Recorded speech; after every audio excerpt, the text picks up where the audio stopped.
¿Cómo están? Muy buenos días. Qué gusto nos da saludarlos, darles la bienvenida, empezar juntos la mañana con toda la información importante. Soy Paola Rojas y muy bien acompañada. Les comparto que sí, ya empezaron las renuncias de ministros en la Suprema Corte.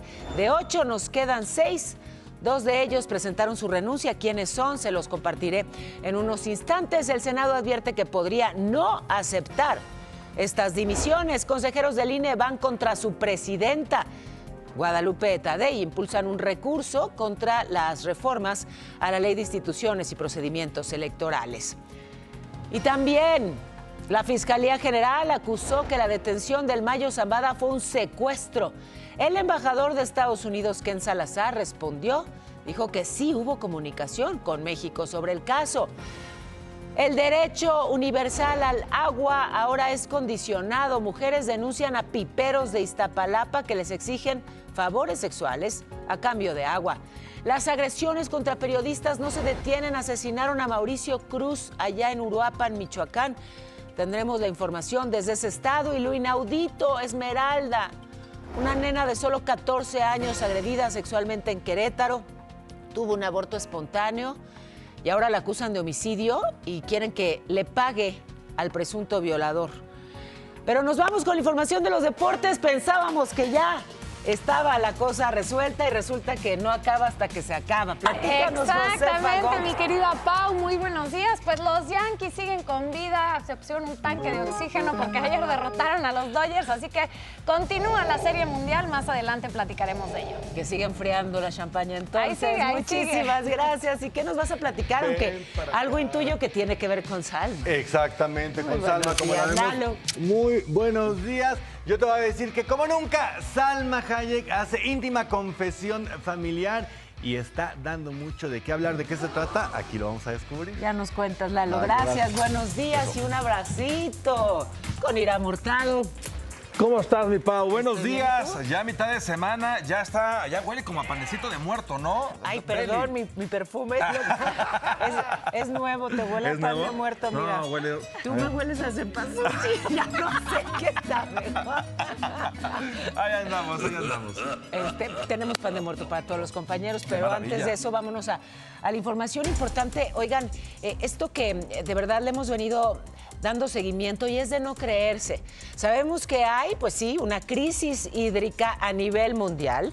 México no es la excepción, pero que extorsionen sexualmente a mujeres a cambio de agua es de verdad un asunto preocupante.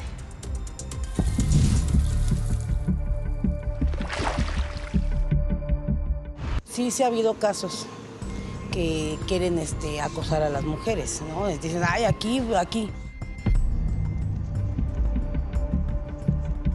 Vecinas de las colonias Jalpa y el Triángulo de la Alcaldía Iztapalapa en la Ciudad de México denunciaron a DPC que son extorsionadas sexualmente por los choferes de las pipas de agua para obtener el servicio. Pues ahora es que los muchachos son coquetos. Como te vean ellos dicen, pero si tú les das entrada, si tú les cortas con permiso, no acceden. Pero sí ha habido casos que quieren acosar a las mujeres. Una investigación de la organización Water Integrity Network, en colaboración con UNAM, documentó que el 50% de las mujeres que viven en las colonias con menos recursos en las alcaldías Xochimilco e Iztapalapa ha sufrido violencia sexual por parte de los operadores. Se sienten con el derecho de vernos a nosotras como que, te doy esto a cambio de que tú nos des otra cosa. Y pues eso pues no está bien. Abusan de eso, de que ellos traen ese como poder de que traemos el agua y si no nos das algo a cambio, pues no te dejamos agua. Revelaron que si no acceden a su acoso y les dan dinero, los piperos toman represalias. ¿Sabes luego qué hacen? No nos quieren llenar y ¿sabes qué hacen? Se van acá a la vuelta y vacían las pipas, la dejan que se tire todo el agua y se van. Es en serio. Según el estudio, en una muestra de 600 mujeres, 5% vivió extorsión sexual, es decir, que intercambiaron sexo por obtener el agua. El intercambio sexual se da por un asunto de voluntad en el que las mujeres aceptan participar y hay una sanción social sobre las mujeres que hacen esta práctica, pero no sobre el servidor que ejerce esta práctica coercitiva y de poder. Informó Edgar Ledesma. Y bueno, otra cara de esta falta de agua es lo que ocurre en Ecatepec, en el Estado de México, que resulta, los piperos distribuyen este servicio, pero por ahora están en paro de labores porque no les han pagado. Les deben salarios, les deben prestaciones, así que bloquearon la avenida central en dirección a la Ciudad de México y advirtieron que van a suspender el abasto hasta que les den una solución. Y encontraron un narcotúnel en la alcaldía Xochimilco, ¿sí? Como estos que, bueno, pues hay en la frontera y en muchos lugares de Sinaloa, pero en Xochimilco. ¿Y para qué lo usaban? Para transportar y almacenar droga.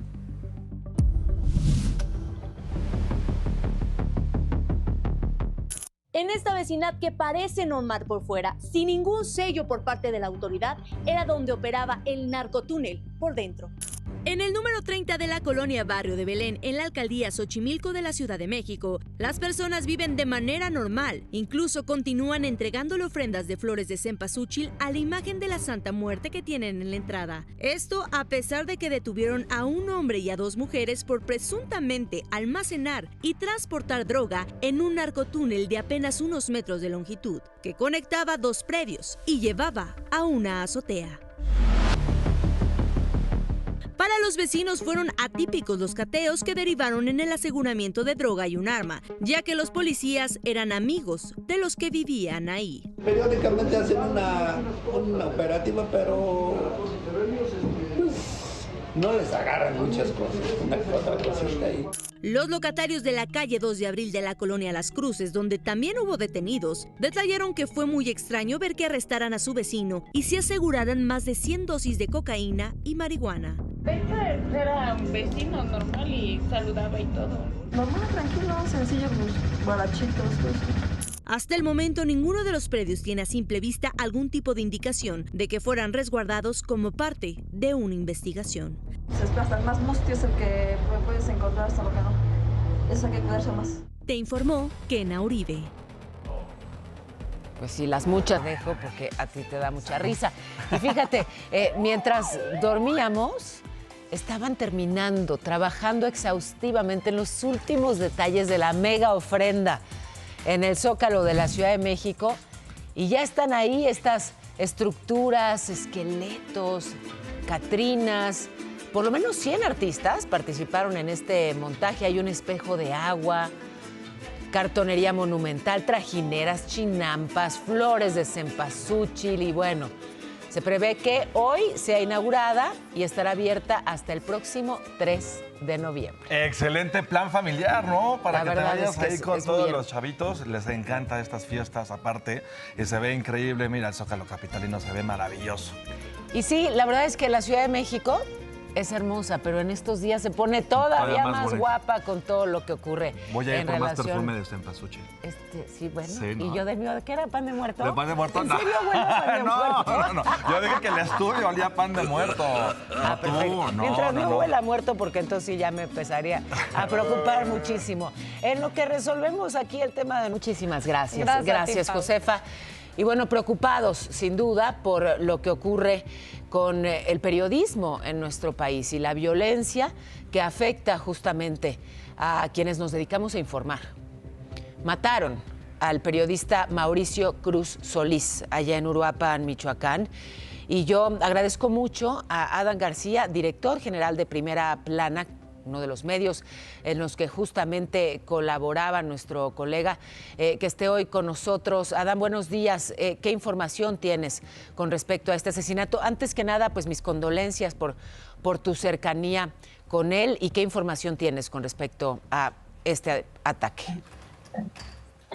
Estimada Paola, muy buenos días. Te agradezco, como siempre, tu profesionalismo para el manejo de estos temas que son bastante delicados. También expresarte nuestra gratitud por tu acompañamiento y solidaridad, el tuyo y el de tu medio de comunicación, de Imagen TV.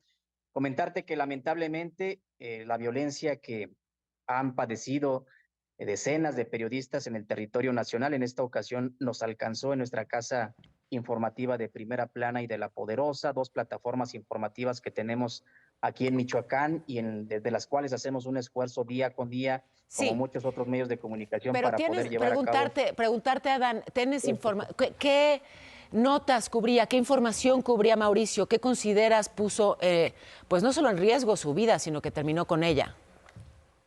Te puedo comentar que Mauricio Solís era el titular de los 2 espacios de radio en términos de noticias que tenemos nosotros en Primera Plana y en La Poderosa. Información muy variable, información que iba del terreno de la política al terreno de los conflictos sociales, de las manifestaciones, pero también en buena medida a la cobertura de temas de seguridad. Una situación que en Michoacán, tú sabes, ha sido complicada en los últimos años. Mauricio se especializaba sobre todo en el manejo de temas de seguridad. ¿Sabes tú si había recibido algún tipo de amenaza, Adán? No tenemos conocimiento de ningún tipo de amenaza que él haya recibido, por lo menos no que nos la expresara. La Fiscalía, nos comentan, está siguiendo diferentes pistas. Él acababa de entrevistar al presidente municipal de Uruapan, Carlos Manso, en una transmisión que hizo en vivo directamente desde Uruapan. E instantes después de terminar esta entrevista es cuando se da la agresión a balazos, en donde pierde la vida nuestro compañero. Yo personalmente había encabezado una reunión de trabajo donde estuvo él presente junto con otros integrantes de nuestro equipo a eso del mediodía. Sí. Se le vio, como siempre, relajado, tranquilo, no nos expresó ninguna preocupación que nos indicara alguna situación de riesgo. Cuéntanos de su familia. ¿Cómo están ellos? ¿Tiene hijos? ¿Tenía hijos? Mauricio Solís, debo decirte, era una persona bastante reservada con esa parte. De pronto los comunicadores, los periodistas acá en Michoacán hemos establecido protocolos propios de seguridad, de protección. Mauricio en esa parte era bastante reservado. Sabemos que su familia obviamente está muy dolida. Nos han pedido pues, respeto a este espacio y pues no dar a conocer datos que pudieran en algún momento comprometer su entorno, pero lo que sí te puedo decir es que era una persona muy humana, ejemplar, que siempre procuraba lo mejor para los suyos. Bueno, y aclarar que, por supuesto, no pretendo de ninguna manera vulnerar la seguridad de su familia, sino entender el contexto y bueno, también sentir de manera más cercana este riesgo permanente que corren los informadores en tu estado, Adán, en Michoacán. Hemos tenido varios años complicados en materia de seguridad para pues, todos los ciudadanos, no solamente en Michoacán, sino en varios puntos del territorio estatal. En el caso de Michoacán, lamentablemente la cuenta de periodistas que han sido asesinados o desaparecidos en los últimos 15 años se acerca a los 20 casos. Varios compañeros cuya labor periodística era significativa, varios de ellos que cubrían información relacionada con seguridad, hoy ya no están con nosotros. En esta ocasión la violencia nos alcanzó con este lamentable hecho donde pierde la vida en un ataque artero y cobarde Mauricio Solís, encargado, te decía, de nuestros 2 noticieros, el de Primera Plana y el de Enlace Michoacán, Paola. Pues descanse en paz, Mauricio, de verdad que lamentable, y estaremos atentos a las investigaciones, aunque lamentablemente sabemos que las más de las veces este caso y otros pues quedan en la impunidad y bueno, pues sí, vamos viendo cómo crece la vulnerabilidad para la población en general, pero para quienes nos dedicamos a informar en lo particular. Adán, te abrazo desde aquí. Gracias por estos minutos. Adán García, director general de Primera Plana. Y preguntaba yo por la familia de Mauricio, porque, pues sí, siempre hay un contexto, ¿no? Pensamos de pronto en reporteros, en periodistas, en informadores como si fueran personas aisladas. Y pues no, tienen una familia y las más de las veces cuando son víctimas de amenazas, esas amenazas lamentablemente llegan también hasta su círculo más cercano. ¿Qué vamos a hacer en términos de seguridad cuando tenemos este y tantos casos más? Bueno, pues el gobierno mexicano quiere justamente fortalecer el combate a la delincuencia y quiere hacerlo apostando a la inteligencia, la investigación, la tecnología, que fue parte de lo que utilizó quien fue secretario de Seguridad en la Ciudad de México con buenos resultados y es ahora secretario de Seguridad a nivel federal, Omar García Harfuch. Son son normas constitucionales y legales que la señora presidenta nos ha indicado establecer para que contemos con los cimientos necesarios y con ello podamos fortalecer las capacidades de planeación y coordinación para las atribuciones de investigación. El gobierno federal prepara una reforma constitucional en materia de seguridad. Busca modificar el artículo 21 para que la Secretaría de Seguridad pueda tener más facultades de investigación y de inteligencia en cooperación con autoridades ministeriales. Se brindará la capacidad a la Secretaría de Seguridad para coadyuvar con la Fiscalía General de la República en la investigación de delitos y cumplimiento de órdenes de aprehensión. Es un intento importante, a todos nos conviene que resulte, ¿no? Habrá que ver cómo viene argumentado y cómo viene sustentado, esto me parece muy relevante, pero el gran faltante en la ecuación, Diego, son las policías locales, ¿no? Sean municipales o estatales. El otro pilar de este fortalecimiento es el desarrollo de la ley del Sistema Nacional de Investigación en materia de seguridad pública. Es un mecanismo de coordinación de las instancias de seguridad que permite la vinculación de las instituciones de seguridad con la Fiscalía, por supuesto, General de la República, las fiscalías estatales y las policías locales. A mí sí me parece que es algo positivo el tema de la consideración de la coordinación con las fiscalías, porque en todo este proceso, en este galimatías que tenemos con la reforma del Poder Judicial y de la Suprema Corte de Justicia, pues no forman parte del esquema. Informó Diego Guerrero. Ayer, antes de irnos, le alcanzamos a informar esto que dijo el fiscal general, Gertz Manero, en torno al caso del Mayo Zambada. Bueno, también habló al respecto el embajador estadounidense Ken Salazar. ¿Qué le respondió sobre el secuestro del Mayo? Lo tendremos en unos minutos. Además, 2 repartidores que fueron secuestrados allá en Nuevo León. Tenemos las imágenes, pero iremos hasta ahí para conocer los detalles. No se vayan.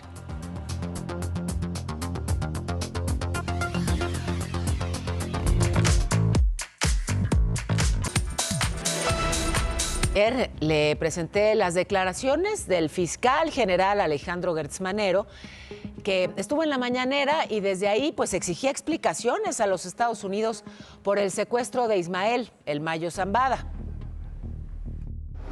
Que nos digan por qué llegó en un avión clonado, porque fue clonado en los Estados Unidos. Segundo, por qué no fue detenido el piloto en esas condiciones, porque no hay un protocolo que nos diga cómo entró. Que nos den todos esos datos que son útiles, pero no son fundamentales. Es decir, el secuestro está probado. Bueno, después de estas declaraciones y del reclamo al gobierno estadounidense porque no ha entregado toda la información del caso, la propia presidenta dijo hace algunos días que tenemos piezas, pero faltan otras. Bueno, ¿qué dice el embajador de la Unión Americana en México, Ken Salazar? Mostró unas cartas en las que, bueno, pues deja ver que sí se estableció la comunicación entre los dos países. En las últimas semanas estoy muy agradecido, dice el fiscal Garland, por el trabajo de nuestros equipos, que es un trabajo tan fuerte, para entender lo que pasó el 25 de julio del 2024.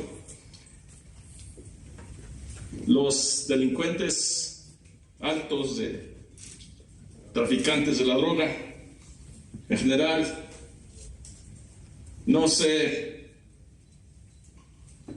entregan, sino es que sienten mucha presión. Y bueno, tenemos más información relevante a esta hora. Es correcto, Pau. Pues vámonos rápidas con las breves. La lluvia de anoche provocaron inundaciones en la avenida Central. Todo esto a la altura de Ecatepec, en el Estado de México. El servicio del Mexibus en la línea 4 fue suspendido. Algunos usuarios de plano ya optaron por abordar pipas y plataformas de tráileres para atravesar esta zona totalmente anegada. Y acusan al gobierno de Veracruz de desviar más de 5,000 millones de pesos a través de 227 empresas fantasma. 80% de contratos públicos habrían sido canalizados hacia ese grupo de negocios y se afectaron sectores como la salud, la educación, el desarrollo social.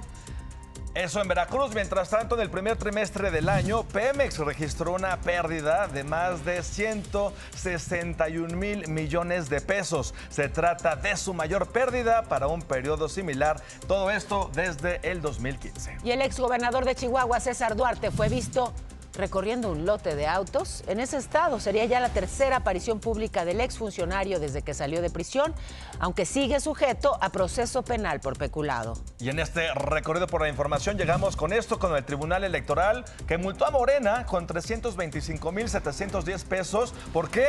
Por inequidad en spots en los comicios pasados. Al parecer, no destinaron el 30% de sus anuncios para promover así candidaturas legislativas y hacer pues énfasis en la presidencial, por lo que habrían violado la ley. Y 4 perros. 150 policías de diversos municipios de Sinaloa irrumpieron en el Congreso Estatal para exigir salarios dignos y mejores condiciones laborales que protejan su integridad frente a los altos niveles de inseguridad que se están viviendo en el estado. Y en la maxipista Culiacán-Mazatlán, 4 hombres armados despojaron de la camioneta en la que viajaba la subsecretaria de Derechos Humanos del Estado, Patricia Figueroa, y la comisionada de búsqueda de personas, Karina Márquez. Por su parte, la secretaria de Educación Pública de Sinaloa, Gloria Félix, aseguró que los planteles educativos en Culiacán son seguros y que día a día se registra una mayor presencia en las escuelas de los alumnos. Muchísimas gracias. Gracias, Irán.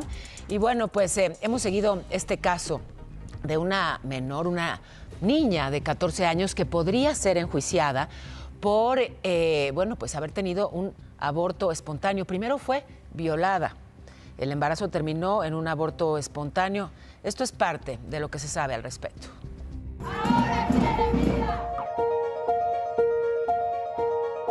La Fiscalía de Querétaro busca judicializar a Esmeralda, de 14 años, quien sufrió abuso sexual por el delito de homicidio. ¿Qué pasó? La menor fue agredida sexualmente por un familiar en agosto de 2023, quedó embarazada y tuvo un aborto espontáneo. La adolescente no denunció porque no contaba con una red de apoyo. Ahora, la Fiscalía Estatal la acusa de que el bebé nació y respiró, y murió más tarde por estrangulamiento. Además, busca una indemnización de $500,000 para el presunto violador. No hemos hecho ni siquiera una imputación, es decir, nunca hemos buscado que un asunto se lleve al Poder Judicial para que se pudiese vincular a proceso a una mujer por el delito de aborto. Esa carpeta de investigación fue determinada en enero del 2024. Correcto. La determinación fue que no existían elementos que pudiesen acreditar la comisión del delito de violación. La organización ADAX Digitales cuestiona que las autoridades están omitiendo que el embarazo fue producto de una violación y que el metaperitaje reveló que la menor sufrió un aborto espontáneo. No estamos de acuerdo y estamos en contacto con la familia para poder apoyar tanto legalmente como en lo que se requiera. Yo creo que no se debe criminalizar, y menos a una niña de 14 años. La secretaria de las Mujeres, Citlali Hernández, se reunió con el fiscal de Querétaro, Víctor Hernández, con quien acordó construir una ruta ágil para salvaguardar los derechos y la integridad de la niña. El gobernador del estado, Mauricio Curi, pidió a la fiscalía actuar con apego a la ley y con perspectiva de género. Actualmente Esmeralda se encuentra bajo arraigo domiciliario y, de ser hallado culpable, podría ser condenada a 3 años en un centro de internamiento para adolescentes. Alguien en esa carpeta miente. El agresor va y dice que no fueron ciertos los hechos, y después llega la genética y dice, híjoles, sí participaste. Informó Ángel Carranza. Bueno, vamos a ahondar en este caso. Distintos colectivos lo veían ya, hicieron una marcha para exigir a las autoridades justicia. Fue allá en el centro histórico de la capital queretana. Vemos estas imágenes por un caso que ya pues ha alcanzado indignación a nivel nacional. Y atención, vamos a hablar del tema desde las diferentes aristas. Por un lado, hablaré con la representante legal, la abogada Mayra Dávila, que está justamente pues protegiendo a la niña víctima de todo esto que le relato, pero hablaremos también con las autoridades de Querétaro, con el gobernador de Querétaro, Mauricio Curi. ¿Qué tiene que decir al respecto la Secretaría Federal de las Mujeres? Es un asunto que, bueno, pues capturado la atención de muchos por lo que representa. De entrada, agradecer que nos tomes la llamada esta mañana y preguntarte, ¿En qué va? Bueno, antes que nada, ¿cómo está Esmeralda? Déjame partir con eso. ¿Cómo se encuentra?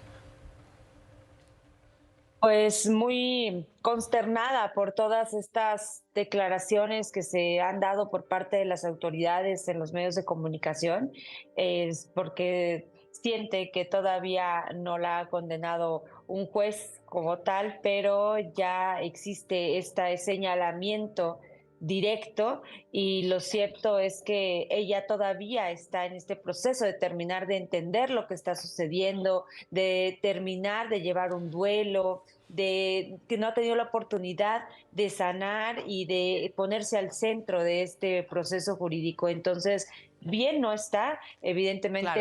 Está en este arraigo domiciliario, pero puede enterarse de todo lo que está sucediendo a nivel nacional. Preguntarte, Mayra, y te pido por favor toda la precisión que puedas ponerle a esta respuesta. ¿En qué circunstancias se dio el aborto, la pérdida de este bebé? Sí, fue un aborto espontáneo que terminó en un parto fortuito, dice la medicina forense, y se realizó en el baño de su casa. Esta menor ahí tuvo este tema. Y justamente se encontraba sola, no estuvo acompañada por absolutamente nadie, y estuvo tan grave que al momento en que ya llegó un adulto, la trasladaron justamente a recibir atención médica, en donde hasta tuvo que recibir una transfusión de sangre por todo lo que había vivido en ese momento. La están acusando de haber violentado, de haber ahorcado a este bebé, asesinado al bebé. ¿Qué me dices, Mayra, al respecto? Bueno, nosotras tenemos un peritaje en el cual un perito especializado en patología forense determinó una causa de muerte por asfixia prenatal, y también señala ese propio peritaje que falleció al interior de esta niña mamá, y por lo tanto la causa de muerte es natural. Por otro lado, entiendo que la Fiscalía ha planteado que esta niña, Esmeralda, tendría que resarcir el daño y hacerle un pago a quien la atacó, a quien la violó. Ayúdame a entender esto.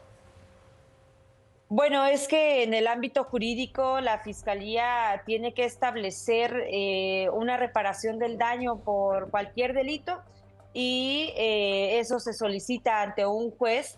En la audiencia intermedia, en su fase oral, la Fiscalía solicitó 518,000 pesos por concepto de reparación del daño para quien tenga calidad jurídica. En estos casos, traduciéndolo al lenguaje común, es para el padre de este producto de gestación, que tiene ya este antecedente y fue señalado por ella como su agresor sexual. A ver, pero entonces es el agresor sexual. Viola a una niña de 14 años y sin embargo se le considera víctima y se le tendría que hacer un pago para resarcir el daño. Entiendo que la Fiscalía también argumenta que no se pudo comprobar que hubo una violación sexual, pero si estamos hablando de una niña de 14... Sí, bueno, es que este caso es tan polémico porque hay mala integración no solamente en esta carpeta de homicidio, sino también en la carpeta de violación. Nosotras consideramos que faltaron algunas investigaciones, peritajes especiales para poder en su momento fincarle responsabilidades a este agresor, que incluso va a esa carpeta, dice que no son ciertos los hechos, y luego la genética dice, oye, es que tú eres el padre de este producto. Entonces desde ahí alguien está falseando declaración y no se le fincó tampoco responsabilidad por esa parte. Entonces, el hecho de haber determinado esa carpeta como el no ejercicio de la acción penal, ¿eso tiene impacto en la otra carpeta? Claro que sí, porque entonces quien tiene calidad jurídica, como lo acabas de decir, pues es precisamente este agresor. Finalmente, Mayra, ¿por qué Esmeralda se encuentra arraigada? Porque esa fue la medida cautelar que determinó en su momento un juez de control desde audiencia inicial. ¿Pero es para protegerla o es porque se le investiga? No, bueno, no. Sí, es porque las medidas cautelares tienen como objeto, finalidad, que no se sustraiga la persona imputada pues de la justicia. Entonces se hacen estas medidas cautelares con ese fin de tener cautela. Bueno, pues te pido por favor que sigamos en comunicación, estaremos atentos a este caso y sobre todo atentísimos a la salud física, a la salud emocional de Esmeralda. Gracias por estos minutos, Mayra Dávila, representante legal de ADAX Digitales, y agradezco muchísimo que esté hoy con nosotros. Entiendo que no había hablado con ningún medio de comunicación, insistimos muchísimo porque es crucial saber cuál es la postura de las autoridades en Querétaro. ¿Y qué tiene que decir el gobernador Mauricio Curi con respecto a este caso y a la actuación de la Fiscalía Estatal? Así que, gobernador Curi, gracias por tomarme la llamada. Buenos días. Hola, Paula, ¿cómo te va? Muy buenos días. Gracias a ti y siempre agradecido contigo y felicitarte por tus órdenes, Paula. Pues, ¿qué me dice de este caso terrible de Esmeralda a los 14 años violada y, bueno, pues ahora revictimizada? Sí, mira, yo creo lo siguiente. Primero que nada, la realidad que está viviendo esa familia, como desgraciadamente muchísimas familias de todos los niveles socioeconómicos del país, es una realidad que está pasando en México en este sentido. Pero platicarte los hechos cómo son, porque creo que ha habido mucha desinformación. El año pasado hubo una denuncia. Esta chiquita no vive en la sierra, vive en la zona metropolitana, en una comunidad que se llama Taponas, aquí en Limpan, que está aquí pegado a la zona metropolitana de la capital de Querétaro. Son 4 municipios metropolitanos donde ella vive, en esta comunidad de Taponas. Y esta chiquita, donde parece es un lugar donde desgraciadamente hay mucho machismo, la chiquita denuncia una violación, el papá la acompaña, después lo que dice la Fiscalía es que se cae, en aquel tiempo del año pasado, que se cae en contradicciones, la defensa, no soy yo quien para juzgar, no sé si actuó bien, actuó mal la defensa de la chiquita, y el papá y ella se desisten. Por lo que yo entiendo, ella sigue teniendo una relación con el victimario, también un menor de edad, y la chiquita se embaraza. El bebé nace, es decir, las pruebas que da la Fiscalía es que el chiquito nace, el bebé nace a los 9 meses, nace de 3 kilos 250 gramos y el bebé es asfixiado. Por eso nunca se ha abierto una carpeta de aborto. No hubo un aborto espontáneo a los 4 meses, como mucha gente ha dicho. Es decir, llegó a su término, el bebé nace y por eso se tiene que abrir una carpeta. Llevan a la niña, después de que nace en su casa con el bebé, a un hospital, y el hospital tiene que dar aviso a la Fiscalía. Es cuando la Fiscalía entra y la Fiscalía pues tiene que abrir una carpeta de investigación ante lo que sucedió con el bebé. Ahora, ¿qué hemos estado haciendo? Aquí tengo que reconocerle a Citlali Hernández, secretaria de la Mujer, quien ha estado en contacto con un servidor para ayudar a la niña, porque independientemente de cualquier cosa, la niña no podemos estarla revictimizando, y también tenemos que estar viendo, cuidar el valor de la vida del bebé, pero también hay que entender la situación de la chiquita, y como puse en un Twitter, en un servidor, pues hay que creerle a la niña. A ver, gobernador, perdón, déjeme intervenir un segundo nada más para recapitular algunos de los puntos, porque esto que nos dice es información que contrasta radicalmente con lo que se ha difundido y lo que me acaba de asegurar la abogada defensora de Esmeralda. Nos dice usted, no fue un aborto espontáneo, fue un embarazo que llegó a término, fue un parto natural que ocurrió en la casa de Esmeralda. El bebé nació luego de 9 meses de gestación, pesando más de 3 kilos. Nos asegura, o bueno, lo que reporta la Fiscalía es radicalmente distinto a lo que está difundiendo la abogada de Esmeralda. Son 2 versiones que no tienen que ver una con la otra. Totalmente diferentes, creo que hay mucha desinformación y por eso es importante ir al fondo de la información, y independientemente de la situación de la chiquita, pues la verdad es la verdad, y esto es lo que nos dice la Fiscalía en los dictámenes que ha sacado la Fiscalía. Ahora, en todo pues puede haber especulación, eso nunca vas a terminar con la especulación, pero lo que dice la Fiscalía, los dictámenes de la Fiscalía, es que el bebé nació, respiró y el bebé fue asfixiado. Por otro lado, el tema del agresor, también se trata de un menor de edad, 17 años. ¿Con qué tipo de relación con Esmeralda? Es primo hermano, y tengo entendido que es primo hermano. Todo esto es información que me da la Fiscalía. Es primo hermano de Esmeralda, y al parecer llevaban ya mucho tiempo de relación, y independientemente de cualquier cosa, pues ella fue una niña, ¿no? 13, 14 años, y pues él también es un menor. Pues sí, una niña que está siendo, además de todo esto que ha sufrido, está siendo investigada por asesinato, está siendo señalada, está siendo revictimizada. Es que lo que hay que ver ahí, Pau, es ver dos cosas. Es decir, por una parte, pues hay un homicidio de un bebé recién nacido, y que es muy vulnerable y muy inocente, fíjense así. Y hay una chiquilla. A ver, perdón, ¿homicidio o una muerte cuya, digamos, cuya causa desconocemos aún? No, el dictamen que dice la Fiscalía es que fue asfixiado el bebé. El bebé fue asfixiado. O sea, no dice murió asfixiado, sino fue asfixiado. Lo determina como homicidio, no como una muerte por investigar. El dato que me pasa la Fiscalía es que el bebé fue asfixiado por una tercera persona. Pues se tiene que, por eso se abrió la carpeta de investigación al mismo. Es una asfixia por estrangulamiento, lo que me pasaba.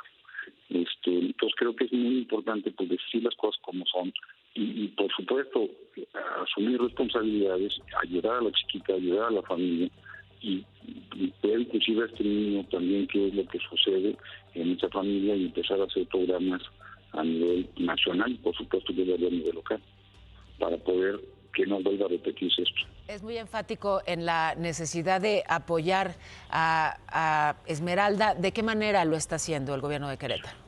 Ya está el DIF estatal, ya está la Dirección de la Mujer apoyando a la chiquita. Hoy va a haber un anuncio muy importante por parte de la Fiscalía como de la Secretaría de la Mujer a nivel nacional.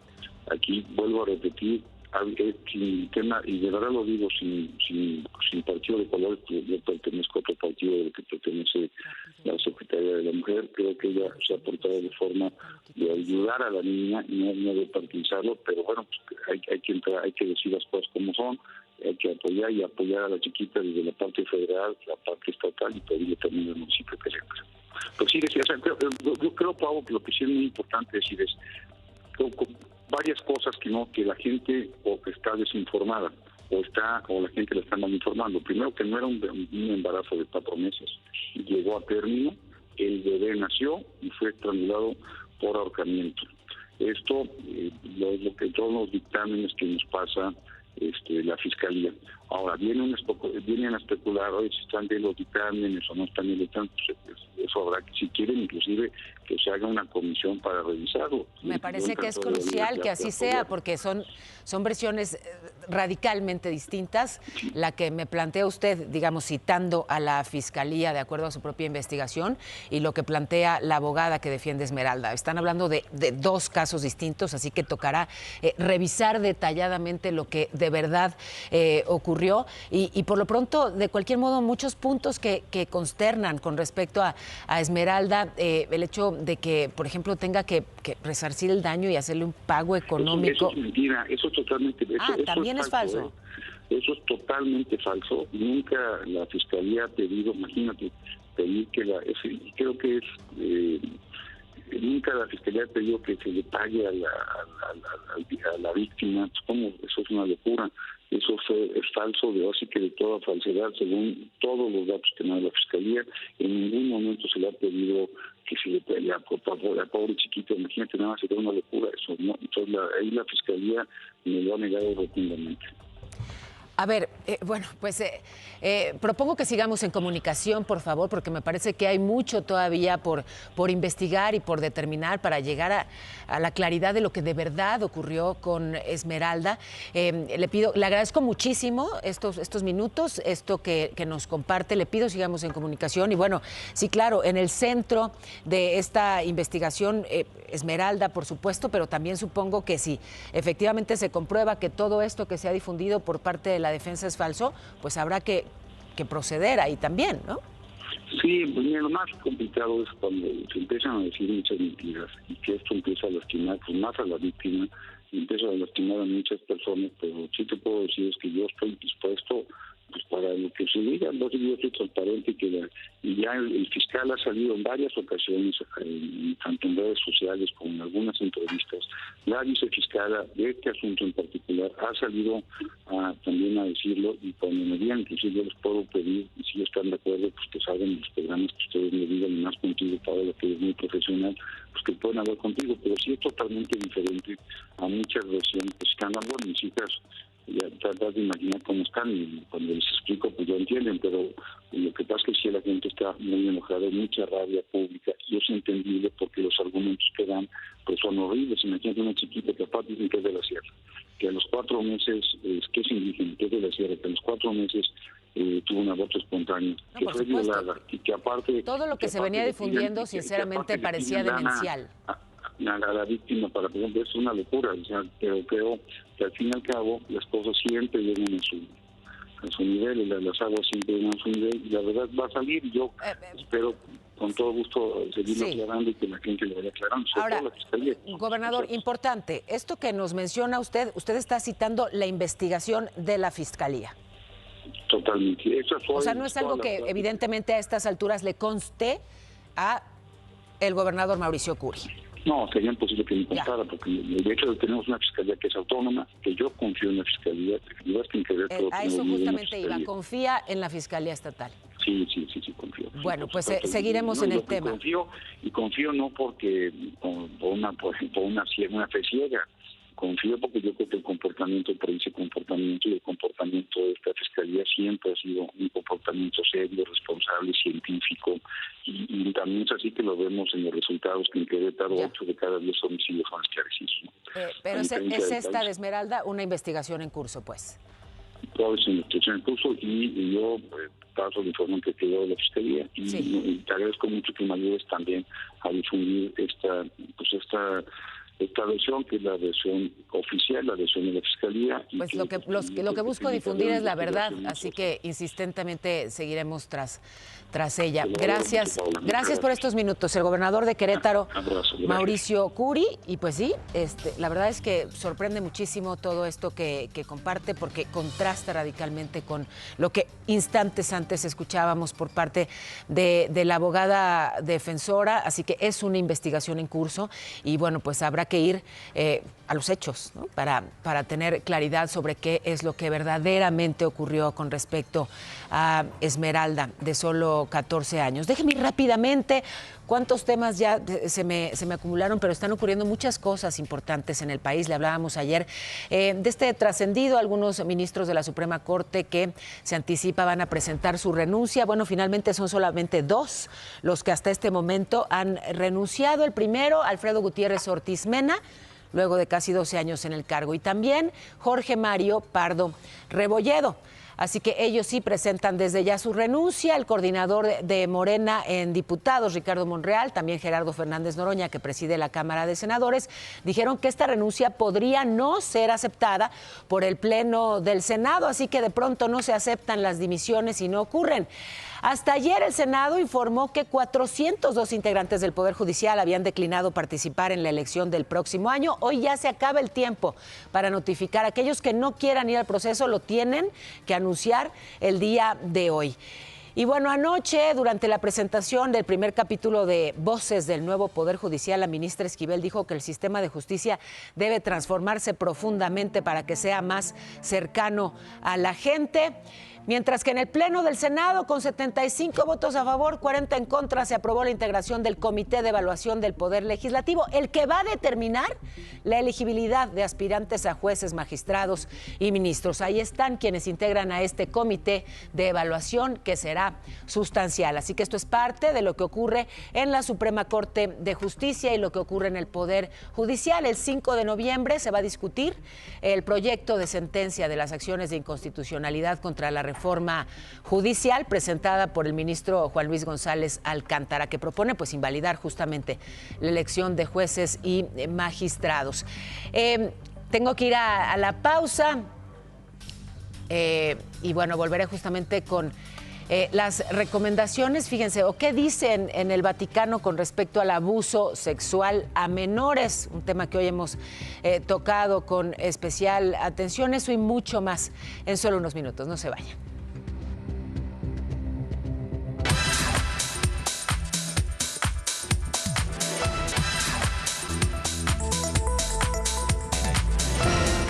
Tenemos información importante, Irán, en resumen. Es correcto. Los ministros Alfredo Gutiérrez Ortiz Mena y Jorge Pardo Rebolledo anunciaron su renuncia a la Suprema Corte ante el avance de la reforma judicial y la elección popular de juzgadores. Por su parte, Gerardo Fernández Noroña, presidente del Senado, dijo que podría no admitir las renuncias para no darles la pensión vitalicia que les corresponde.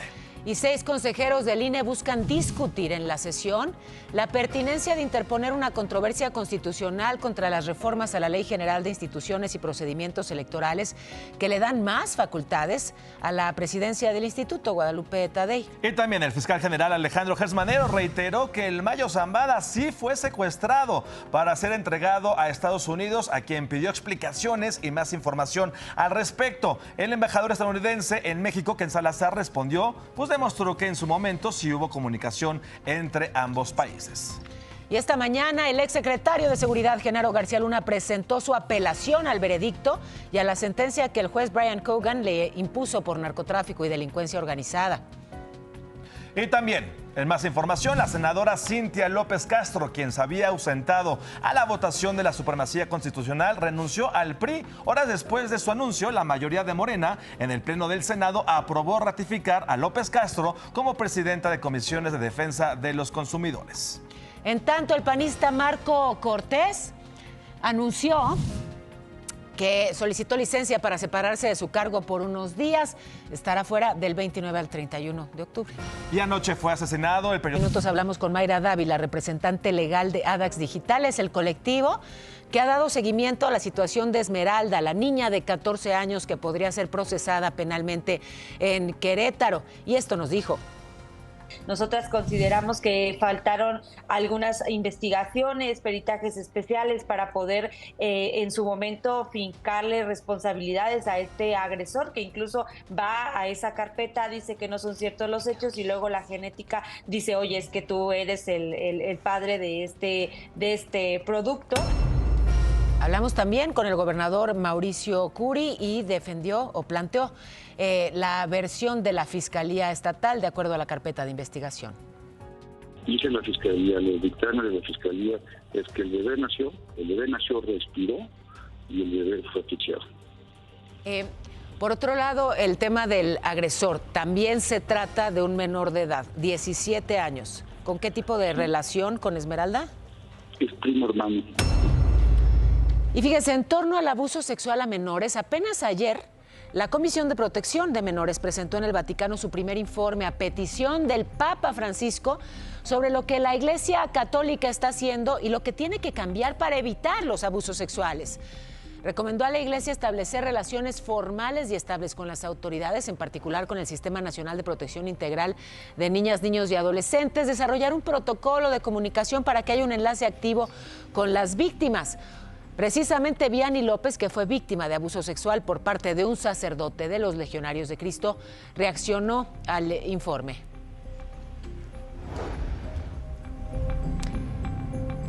Bueno, les debo la reacción, les ofrezco una disculpa, pero les muestro, sí, ojalá, estas lluvias comportar el cielo, Irán. De este lado del charco, mi querida Pau, pues vámonos con el pronóstico del tiempo. Véngase para acá, mi querido Rivas, porque al norte del país, mucho calor en Culiacán, con una temperatura máxima de 37 grados, más templadito en Ciudad Juárez, Zacatecas, con entre 22 y 23 grados. Para el centro de la República, ambiente cálido en Puerto Vallarta con 31 grados, fresco en Pachuca con 21. En la Ciudad de México, para los chilangos y chilangas, se prevé una máxima de 22 y una mínima de 8. Y para el sur, mucho calor, mucho en Villahermosa, Chiapas y Oaxaca, con máximas de entre 25 y 32 grados, con probabilidad de lluvias, Oaxaca, Chetumal y Villahermosa.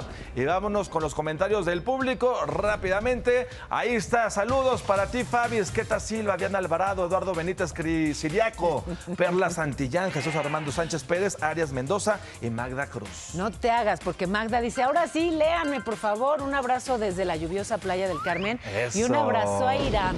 Y acá nos dice Fabis que a Irán tan guapo. Así que pues, muchas gracias, mi también. Fabis. Te mando besote grande para ti, mi Fabis. ¿Cómo no? Y hablando de guapos...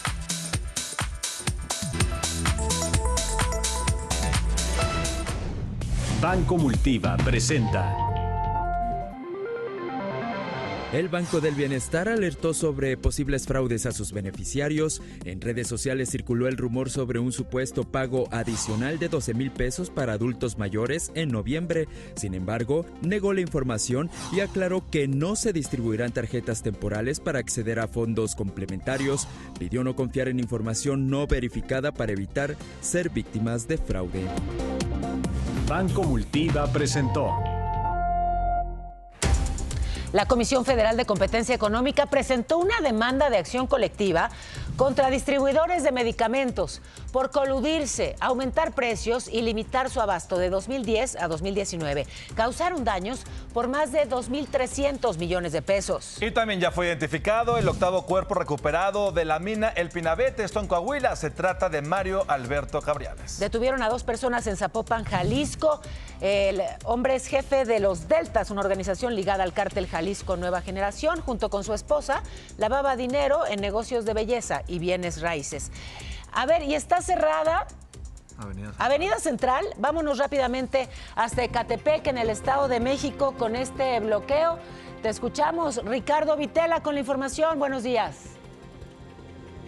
Paola, buenos días. Exactamente, Avenida Central, Río de los Remedios, Ecatepec, Estado de México. Son trabajadoras y trabajadores del SUTEIM quienes demandan el pago de hace 5 años que no se los han dado sobre retenciones y aguinaldos y otras prestaciones. Ellos están bloqueando este carril con dirección hacia la capital del país. Ya hubo algunos roces con algunos motociclistas que intentaban pasar y están en espera de que las autoridades municipales y también le piden a la gobernadora Delfina Gómez que interceda ante esta problemática que tiene con respecto a que no les han dado estas prestaciones y este dinero que desde hace 5 años pues no lo tienen, mi estimada Paola. Es un caos vehicular. La verdad es que la gente que intentaba ir a trabajar a la capital del país no ha podido pasar. El tráfico está totalmente parado en esta Avenida Central y las vías alternas son pocas para poder llegar hacia la Ciudad de México. Pues esta es la información sí, que tenemos, Paola, desde la zona de Ecatepec. Es una vialidad crucial y bloqueada, pues ya me imagino el caos. Gracias, Ricardo.